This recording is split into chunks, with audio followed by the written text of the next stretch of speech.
ఈ బిజినెస్ ఏదైనా మీ ఊర్లో ప్రమోషన్ చేయాలంటే అది సుమన్ టీవీతోనే సాధ్యం. ఇప్పుడే సంప్రదించండి. Hi hello welcome to Suman TV. నేను మీ పవన్ని.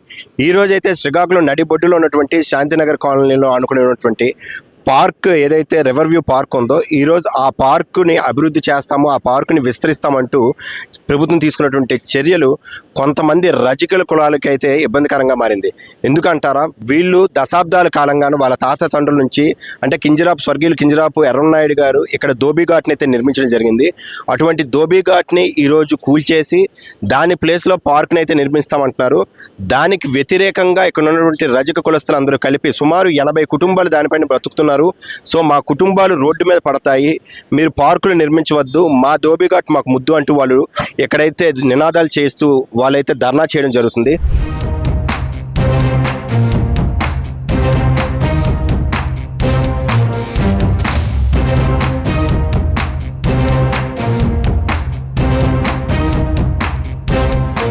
మూడు తరాల కాండి ఉన్నాము. చిన్నప్పుడు కాండి మేము బతుకుతున్నాము. మా తాతండ్రుల కాండి ఉన్న ఆస్తి ఇది.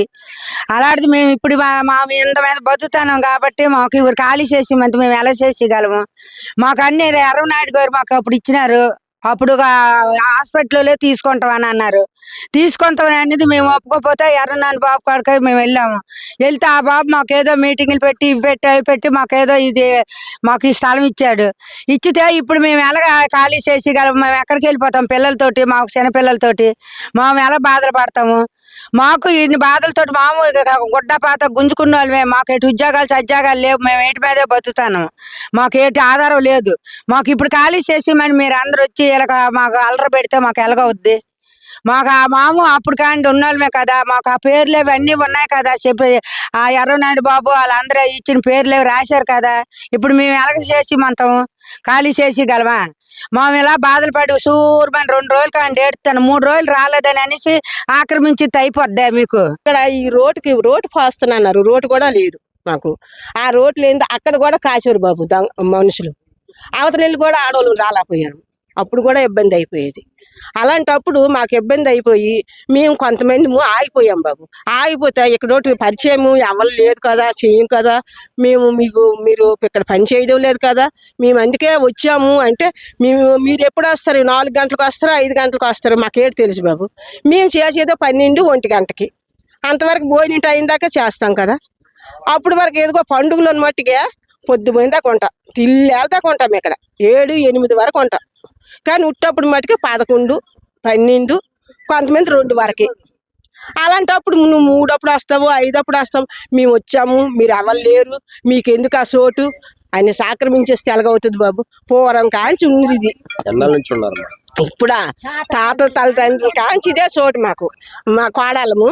ఆ తర్వాత వాళ్ళు ఏడు చేశారంటే ఇక్కడ వరకు మా సాదప్పయ్యట రడ్లు వేసుకోండి, మీరు చెట్లు వేసుకోండి, ఇక్కడ చెట్లు వేసుకోండి, అటుకాసి మీరు ఓడుకోండి అని చెప్పాడు. అటుకోండి మా ఊరు సాదప్పయ్య, అప్పుడు కౌన్సిలర్ మా ఊరికి. అలాంటిది ఆ చెడ్డు ఆ నుయ్య అతను కట్టించాడు.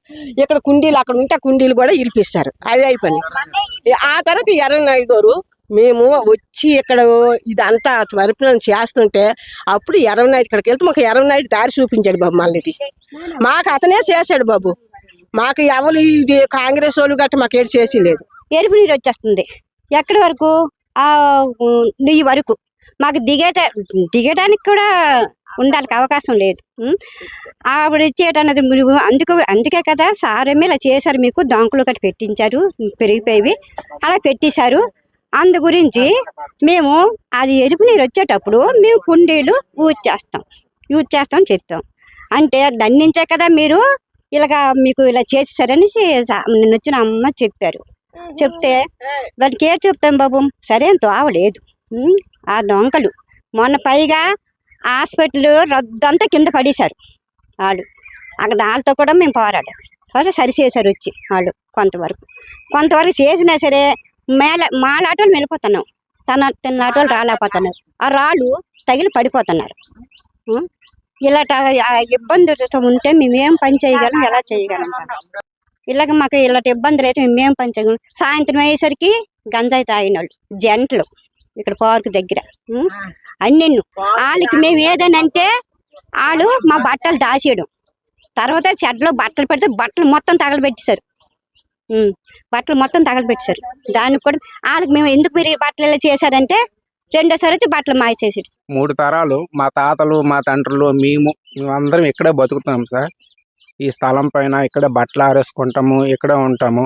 ఇక్కడ ఏమంటే మాకు అప్పుడులో మా అంటే వరం గారు వాళ్ళ హయాంలో ఇక్కడ రేక్ షెడ్లో కట్టించారు సార్. అంటే మా డోబీ గార్డ్ తర్వాత మాకు అంటే ఎర్ర బురదలు వచ్చేటప్పుడు ఇక్కడ డోబీ గార్డులు గోళాలు అవి కట్టేసి అక్కడ మేము ఉతుక్కుంటాం అనమాట బట్టలు. అవి ఆ బురదలు వచ్చేటప్పుడు తెల్ల బట్టలు కానీ అవి ఉతుక్కున్న తర్వాత ఇక్కడ ఆరేసుకొని తర్వాత కొద్ది రోజుల తర్వాత శిథిలం అయిపోయి సార్. శిథిలం అయిపోయిన తర్వాత ఆ తర్వాత ధర్మన ప్రసాదరావు గారు సరే ఇలాగ అయిపోయిన తర్వాత మాకు అప్పుడు కూడా ఈ పార్కు తెలుగుదేశం హయాంలోన గొండు లక్ష్మీదేవి గారు వాళ్ళు ఇక్కడ పార్క్ సెలెక్ట్ చేస్తామని అన్నారు. చేసేటప్పుడు ఆ స్థలము మేము అక్కడ ఆరబెట్టుకుని ఉండేవాళ్ళం. ఆ స్థలం కూడా వాళ్ళు కబ్జా చేస్తారు సార్. అప్పుడు మేము ఈ స్థలము మాకు ఆధారం అయిపోయింది. ఆ తర్వాత అలా చెప్పిన తర్వాత మాకు ఎక్కడ ఇటువైపు ఉన్నవి మాకు కట్టేసి ఇచ్చారు సార్. ఇక్కడ మేము ఉన్నాం. ఇక మోటార్ ఫెసిలిటీ అన్నీ ఉండేవి. అయితే రాను మోటార్లు అవి పోయాయి సార్. మోటార్లు బయట మోటార్ పోయి పవర్ కటింగ్ చేస్తారు. నెక్స్ట్ చాలా దీని స్థితిలోకి వెళ్ళిపోయాం సార్.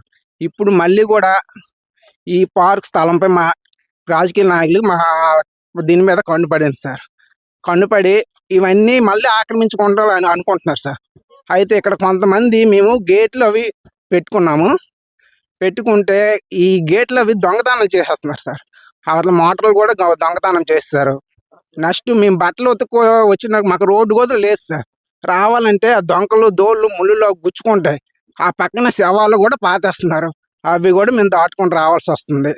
వస్తున్నాము ఇక్కడ కొంతమంది గంజాయి బ్యాచ్ ఉదయం సాయంత్రం సార్ ఏమైనా అడిగితే మా పైకి గొడవకు వస్తున్నారు. మమ్మల్ని కొట్టడానికి కూడా కొట్టారు కూడా ఉన్నాం. ఆడవాళ్ళకి నానా హీనంగా ఇచ్చేస్తున్నారు సార్. వాళ్ళకి ఇబ్బంది పెడుతున్నారు ఆడవాళ్ళకి కూడా. వాళ్ళు కూడా మమ్మల్ని చెప్తున్నారు. మేము వచ్చి గొడవ అయితే మా మీదకి వాళ్ళు కత్తులు కూడా పట్టుకొని వచ్చి మమ్మల్ని ప్రాణహాని చేస్తారేమో అదొక భయం వేసి మేము వెనక్కి లాగుతున్నాం సార్. మేము కంప్లీట్ ఇచ్చినా మాకు రెస్పాన్స్ ఎవరు లేరు సార్. మీ మినిస్టర్ దగ్గర, కలెక్టర్ గారి దగ్గరికి, ఎమ్మెల్యే దగ్గరికి కూడా మేము చెప్పాము ఆ బాధలు. ఎవరు ఇది లేదు. ఎమ్మెల్యే కూడా మేము రోడ్డే శన చేయమని చెప్పాను సార్. అయితే మాకు శనకం చేసిన నాదులు కూడా ఎవరు లేరు సార్. చాలాసార్లు మేము లెటర్లు ఇవ్వడమే కానీ మాకు ఆదరించిన వాళ్ళు ఎవరు లేరు సార్. ఎన్నో సంవత్సరాలుగా తాతలు తండ్రులు నుంచి మేము కూడా ఇప్పుడు వృత్తిపరంగా జీవిస్తున్నాము. ఇదే ప్లేస్లో ఇదే జీవనం సాగిస్తున్నాము. ప్రస్తుతం రాజకీయ పరంగా వీటి మీద కన్నుపడడం వలన ప్రస్తుతం మేము వీటి కాపాడుకోవడానికి ఇప్పుడు ప్రస్తుతం స్ట్రైక్లో దిగాము.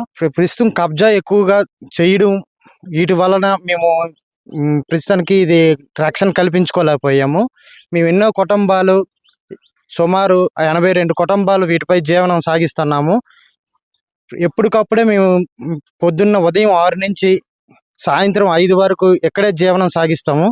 వీటిని మేము కాపాడుకుని ఇన్ని సంవత్సరాల వరకు కాపాడుకొని వచ్చాము. ఇప్పుడు రాజకీయ మహాకూటమి వచ్చి వీటిపై కన్నుపడి ఇది పార్కు చేస్తాము, మీరు ఖాళీ చేయాలని మా మీద ఒత్తిడి ఎక్కువగా తేవడం వలన మేము ఇప్పుడు స్ట్రైక్లోకి వచ్చాము.